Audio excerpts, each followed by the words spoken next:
In this lab, you and your partners are going to calculate the cost of taking your dream vacation.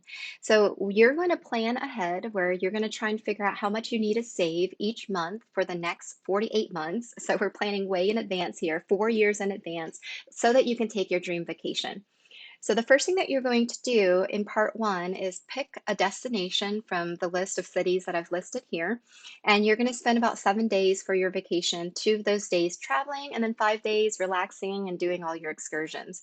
So this part of the lab should be about one full paragraph where you include also things like why you guys chose the city that you chose. So I'm always interested to read that. It's always fun for me to read and see what it is that my students are interested in.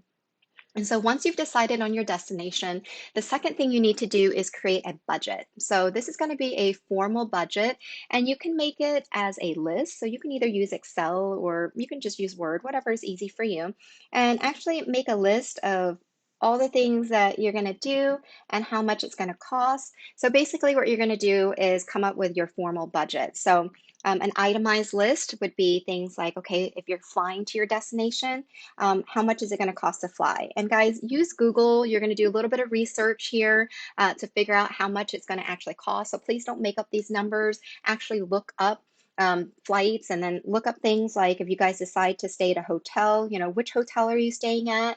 So write that down. Be specific. So I'm writing hotel here, but you would write down we're going to stay at the Four Seasons or whatever. Or if you decide to stay at an Airbnb, you can write that down and then write down the cost. How much is it going to cost? Think about things that you want to do. So at least 3 excursions, 3 different things you want to do, whether those things are you're going to go see a Broadway show, or maybe you guys want to do wine tasting, whatever it is, write down the cost. And then once you have all of your itemized things that you're going to do, you're going to come up with your total cost, and your total cost is the same thing as your budget.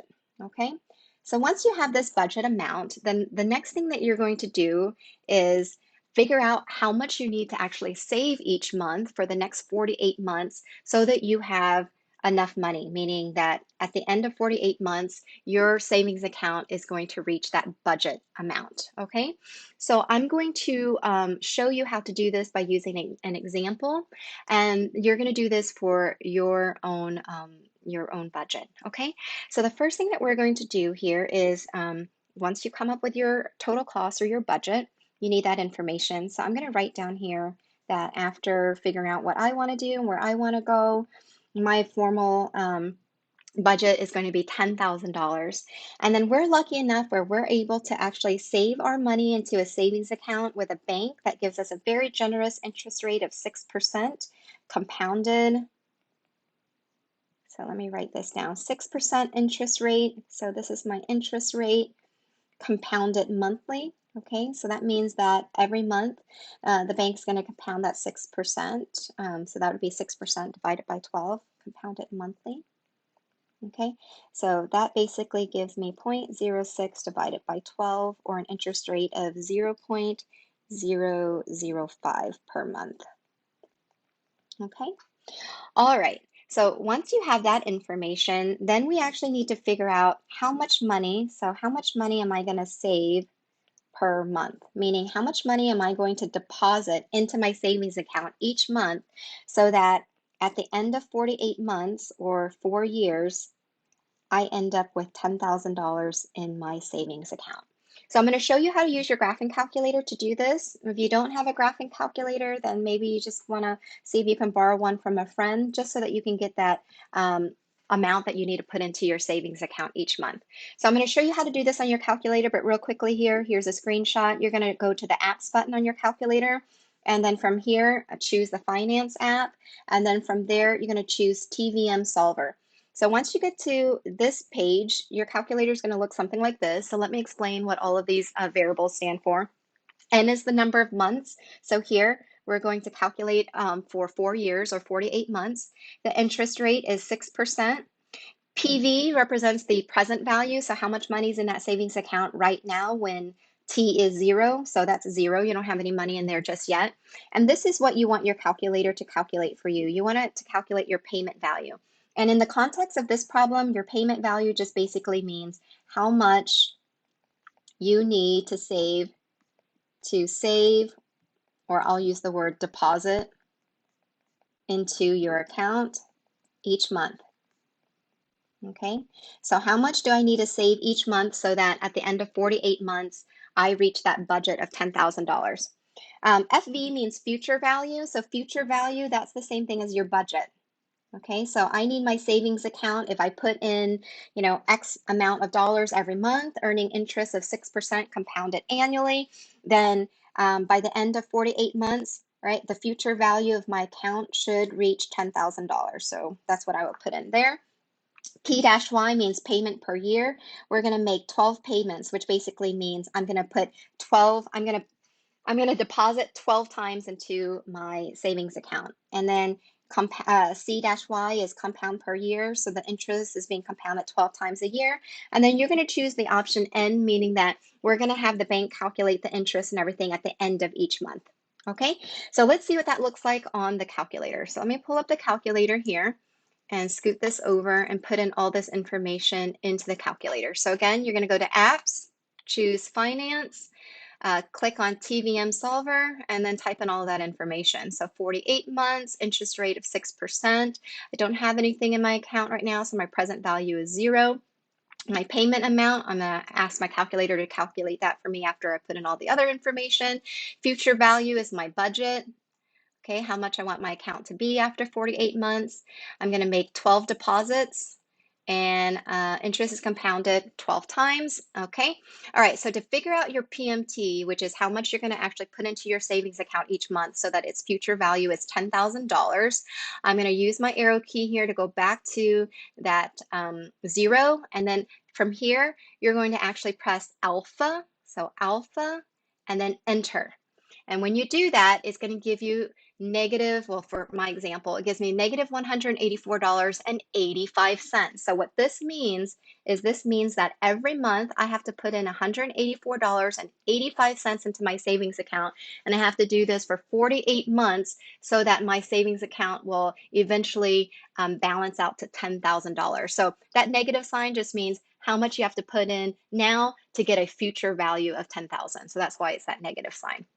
Okay, the next thing that you're going to do is you're going to kind of keep track of your savings account. So you're going to check your savings account every 4 months to see how much has your account grown with that interest rate that's being applied. And you're going to keep track of that in a table. So I'm going to use Excel to keep track of this. And I'm going to also use Excel to have Excel do all the calculations where Excel will calculate how much is in my savings account every 4 months, given that the compound interest is 6% compounded annually, okay? All right, so let me show you how to do this in Excel. So let me actually clear this and show you how I got these numbers from the very beginning. So in part 4 of our, let me go back to the actual, let me go back here. Okay, so in part 4 of your lab, right, to actually figure out how much is in your savings account at the end of every 4 months, we're going to use this formula. So notice that this formula is an exponential function raised to the power of n, where m represents the number of months. Okay, so we're going to evaluate the future value, so the value of your savings account, based on how much money you have to put in each month. So for my example, I'm putting in what was it? I already forgot. $184.85. Okay, and then my R value here. So remember, R is your 6% as a decimal divided by 12 because it's being compounded annually. And that gives me a rate of 0.005. So that's what I put in for R. And then it's going to give me the ending balance at the end of every 4 months. So basically, this formula, right, f of v, you can call it f of n, where the output is a function of n. Okay, so I'm going to do all of this in Excel, and I'll show you how to do that now. So in Excel, okay, the first column here are all the months. Notice I'm skip counting by every 4 months because I just want to know what's in the account every 4 months. I don't need to check it every single month, but of course you can if you want to. So what I'm going to do is I'm going to put in that formula. So I'm going to put in this formula here with all the information. So let me actually write this down, because when you actually do your lab write-up, you need to actually identify all the parts of the formula. So make sure you identify every variable, what it stands for in the context of the problem. So here, if I were to do my lab write-up, I would say f of n represents the amount in my savings account after n months, okay? And P is my $184.85 times 1 plus 0.005 raised to the n power minus 1 all over 0.005. Okay, so you would also write this formula in your lab write-up. Okay, so now I'm going to put this formula into Excel, and I'm going to have Excel calculate it. F of 0, how much is in my account at the very beginning? So we already know that it's going to be $0. How much is in my account after 4 months? How much is in my account after 8 months? And so on and so on. So in Excel, to do this, you always start by using the equal sign to show that you're putting in a formula. And I'm going to type in $184.85 times. And I'm going to put 3 open parentheses here just to maintain order of operations. So 1 plus 0.005 is 1.005. Okay. And I want to raise this to a power of n. So n is going to change every time I go down each row in this Excel sheet. So I'm just going to click on that cell, right? And then minus 1, that's the numerator. And then we're dividing that by r, so 0.005, and then close your parentheses. So here, after the first month, it's $0. Now take this green square, drag that formula down, and then you can see here that this is how much is going to be in your savings account. So this is the future value, FV, after every 4 months. So here we can see it's growing, and that makes sense, right? And then notice at the end of 4 years, at the end of 48, notice that your ending balance is, and here for me, it's not 10,000, but it's pretty darn close. So that would round to $10,000. So that's how you can check to make sure that you type the formula in correctly. At 48 months, you should reach your budget amount, okay? All right, so again, you can copy and paste this into your lab write-up in your Word document, and that's what's so beautiful about Excel, okay? Let me go back to this, and let's real quickly here then talk about part 5. So in part 5, what you're going to do is you're going to compare what happens when you save money each month, where you put it into a savings account where it's actually earning interest versus not earning any interest. So in part 5, assume that the account assume you did not have the account with interest. How much money would be in your account every 4 months, okay, if you actually started saving every month and you didn't earn any interest? So I'm using the same monthly amount of putting in $184.85 per month. So I put this into my account every month. So then after 48 months, how much is in my account? Okay, so to calculate how much is in your account each month, this is pretty easy to do, right? After the first 4 months, you would just take, if you're not earning any interest, then after 4 months, that's just $184.85 times 4, right? After 8 months, that's just $184.85 times 8. So again, I will do this in Excel. And in Excel, you can also create a formula. So you're saying, I want to know how much is in my account every 4 months without interest. So I'm putting in $184.85. I'm depositing the same amount each month, okay? And I want to know how much is in there after n months. So multiply it times n, press enter, and then again, copy and paste this down. So here you can see that if there's no interest, let me take this out to 2 decimal places. Where are my decimals? Okay. Okay, so you can see here, you can compare after 4 months, all right, the amount that's in your account is clearly less, all right, and then we can see that after 48 months, notice the difference. So yes, there's less in your account without interest, but hopefully you can see that how much is left in there is exponentially less, okay?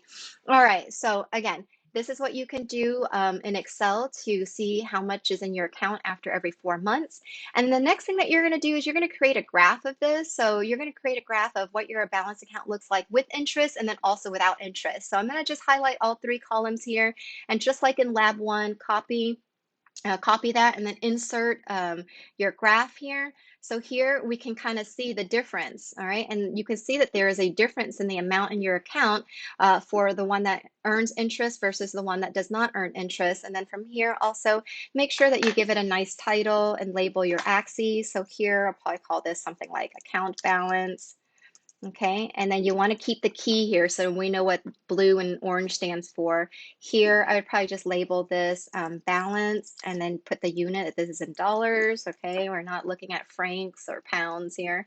And then down here, I would write down months. And then I'm going to change my axis here since I really only want to take a look at it up to 48 months. I'm going to go ahead and change my, instead of skip counting by 10, I want to skip count by every 4 months, and I want to end at 48 months. So now you can kind of see that that looks a little bit nicer. And then again, you can copy and paste this into your Word document. Okay. All right. So that pretty much sums up what you're going to be doing for this lab. Please email me if you have any questions.